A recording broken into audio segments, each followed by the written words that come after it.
Well, I'm sitting here and I'm smelling honey. So that means that I really am going to have to fix that bee box. If you look right on the bottom there, see it's all flexed in?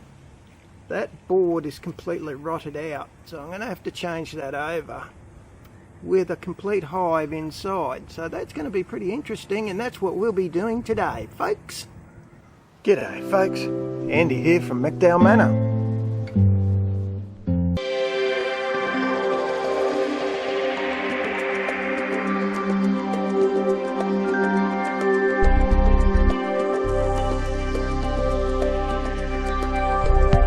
Measured, cut and painted a new board to go in place of that other one, but then I started thinking, well, if I start pulling this hive apart and it turns out most of the rest of the box is rotted out as well, I'm in trouble. So I've also been constructing and painting a new bottom in case I have to swap the whole section out. Now I'm hoping I don't have to do that, because I've never taken a whole brood out of a hive and tried to relocate it. It makes me tense. So hopefully we'll have an easy run with just swapping this one board out. I've got everything I need. I've got a chisel, I've got a paint scraper. That's in case I need to pry, well, I will need to prise the box open. I've got sticky tape so I can, I need scissors to cut the sticky tape. You always tape up your joins, and that stops one of our pests over here, the syrphid fly. The black thing is my face cover to keep them out of my face. Got the replacement side and a spare box if I need it, and my drill to get the screws out. I can see there's one screw through the front, there'll be one screw through the back.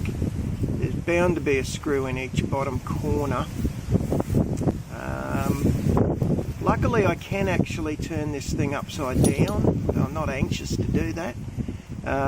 It won't kill the brood, because I was reading in my Tim Hurd book about native bees that apparently it doesn't matter, you can actually get away with it. I think it'd spill a hell of a lot of honey, which is what causes me bother. So I'll try and do it from underneath without actually flipping it over. But we'll see how we go, eh?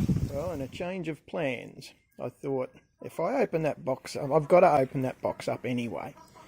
So if it's ready to split, I'll split the hive as well.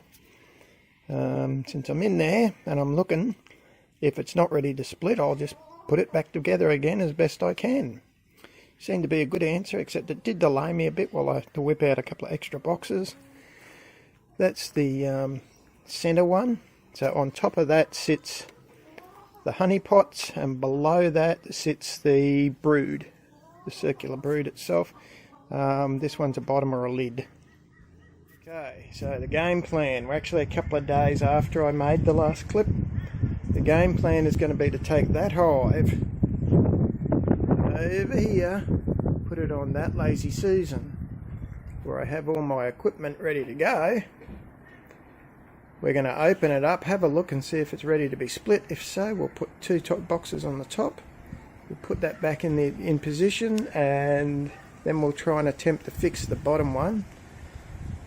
But we'll have to see how we go. It's moved, it's in position. I'm going to start and separate it. The inside of that bottom bit, you can see some of that's wood off the top one. So I will regardless have to go back in and do a swap on the middle box at some stage.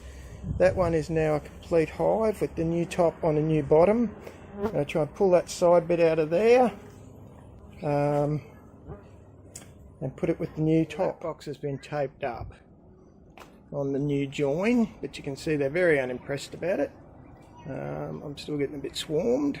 That's okay. This top section in this new one, while I debate what I'm going to do about that bottom piece. Now I can't get the front screw, well, either the back or the front. One of the screws won't come out. You can see that one there I got out nicely, but round the other side,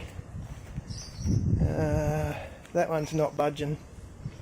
So I'll have a pull it open again, and I'll have a look and see just how bad that piece of wood is. That's the offending board. It actually looks reasonable. I've given it a good shove and I can't knock it off, so I'm going to put this back together. I'll put the screw back in, and that one will wait for a while. I suspect in fact it may have been the box above that was the issue. That's bits of wood that I pulled off to make sure the boxes fitted together better. You can see bees still swarming on that. I don't know if you can see, but they're swarming on me too. What you've got is two very upset hives, which are sitting over here. Alright, so I didn't get that side out, but I did split the hive and it was well and truly ready to be split, so I've achieved something. I've discovered that bottom that I was worried about isn't such an issue. Can't quite work out exactly where it is now. What might be the issue is bits of this one.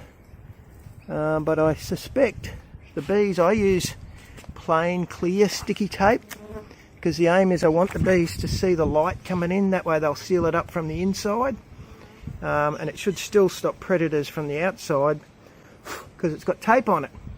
So if you find this stuff interesting, maybe think about hitting the subscribe button for me.